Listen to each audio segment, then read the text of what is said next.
So welcome to the second tutorial in our basic series, and if you sat through the first one and you've come back for more, congratulations. It's good to have you with me. Thanks for bearing with my unique style. This is the scribe we created in the first one, and I'm going to go ahead and edit this scribe. We're going to add music, we're going to look at timings, record a voiceover, and produce a video file from it so that we can share that or publish it or edit it in other software. So this is our scribe. It's currently set at about 32.5 seconds. That's how long it's going to take to draw. I find that using the preview to look at the timings and see how things are currently running is really useful to kind of get a feel of the scribe and work out how things are coming together. Now, this lady is taking 22 seconds to draw, which is a little bit indulgent. I'm going to take that right down to maybe about, I don't know, 5-6 seconds. So let's have a look. Yeah, that's better. In my opinion, it obviously depends on the scribe, but you want the audience to have a chance to catch up with what's going on, but at the same time not kind of get bored or find that you're waiting for the scribe to happen with your voiceover or your script. Ideally, you'd record a voiceover as the first step and then create the scribe around that voiceover. So you'd have a really clear idea of what you're trying to achieve. You would write a script, record it, and then add the elements afterwards. Now this here is taking, if I just click on the item again, you'll see I get a little menu here which lets me play from this position. So I don't have to tick through and get to that. So let's just see that one more time, play from here. Yeah, again, that's a little bit long, so I'm going to take that timing down to about 2 seconds. Click on the item again, play from here. That's better. You can also obviously skip forwards and backwards when previewing using these controls. Okay, so now I've got the timings a bit better, about 13.5 seconds for this little scribe. I'm going to add some music, and so I click on the soundtrack button up here, the little musical notes, and what's difficult about music is giving a full description. You really have to listen to a few to find the kind of thing you're looking for. So let's have a listen to this one. Yeah, that's pretty good, nice and upbeat, I like that. Let's try this one. Well, that's a bit depressing. No, we don't want that. Oh my goodness, this is even more depressing. Perfect Day, that's like today. Oh. Yeah, it's okay. I actually quite like that first one we tried, Fantasy, so I'll click on that. And if you haven't got the track, it will download it. But once you've downloaded the track once, it's instantly available to you to use again. So now when I click play, yeah, suddenly the whole scribe is lifted by that. Oh, it's very exciting. Great. Okay, let's add a voiceover, see how we get on with that. So when you click the voiceover button, you get a dancing red line, hopefully. If you don't, then you obviously need to check your Windows or Mac control panel settings and check that the microphone is registered and there and available. The recording a voiceover in VideoScribe is going to go through a little bit of work soon, so hopefully this will be a bit better. But at the moment, when you record, basically you have to do it perfectly in one hit. Although you can keep re-recording, but you can't record just segments and patch them together. So there's no editing facilities for voiceover in this version. So if I click record, I've got to get it right first time. So let's give that a go. Oh, wait a minute, I've started already. Yes, today is a lovely day, and I've got to say, I'm happy with today. So I'm going to click end recording. Ooh. And let's see just how bad that was. Let's give it a go.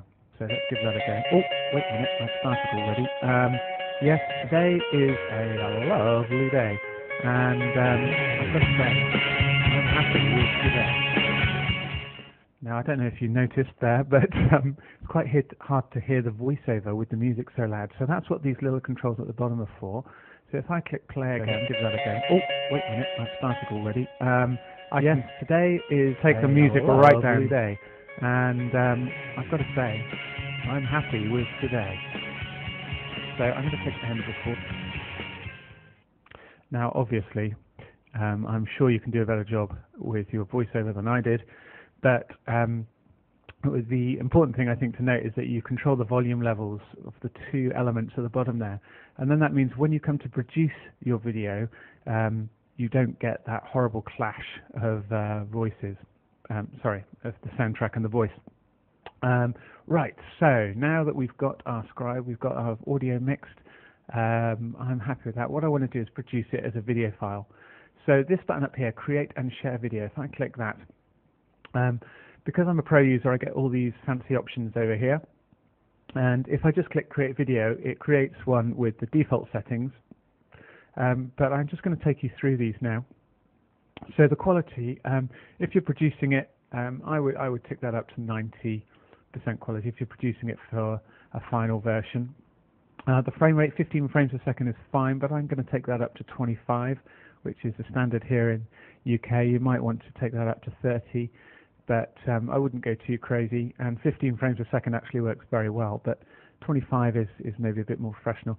And then in terms of dimensions, when you change one, so if I just change the height to 720, then you'll see that the width changes to 1280, and 720 1280 is quite a good resolution for a final version.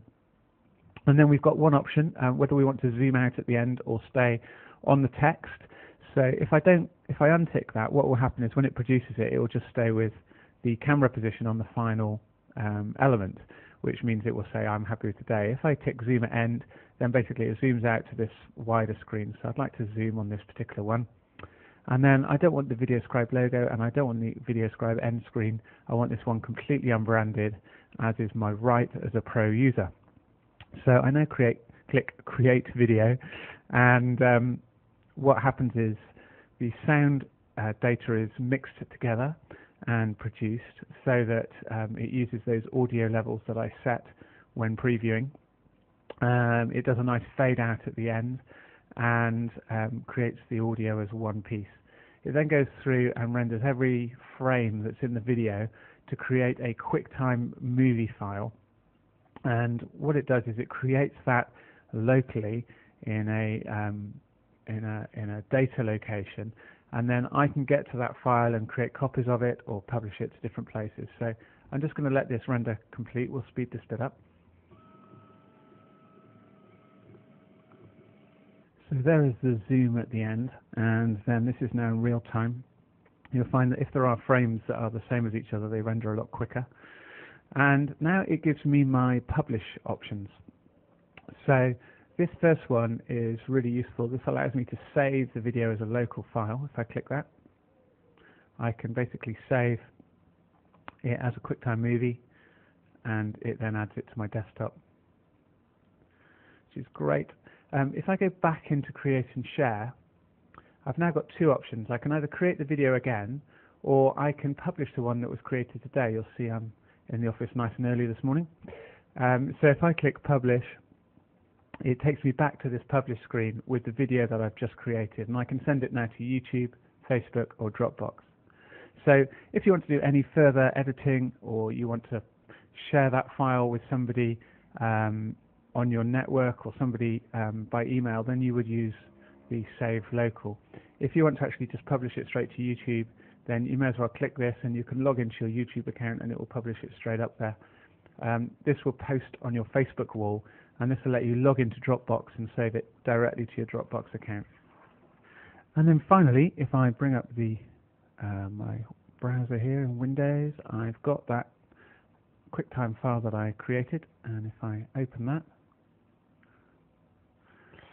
if you don't have QuickTime Player installed, then it's a good idea to install that to preview files before you take them into anything else or play them. So I can now play it through that again. QuickTime. Wait a minute, I've started already. Yes, today is a lovely day, and I've got to say, I'm happy with today. So I'm going to click end record.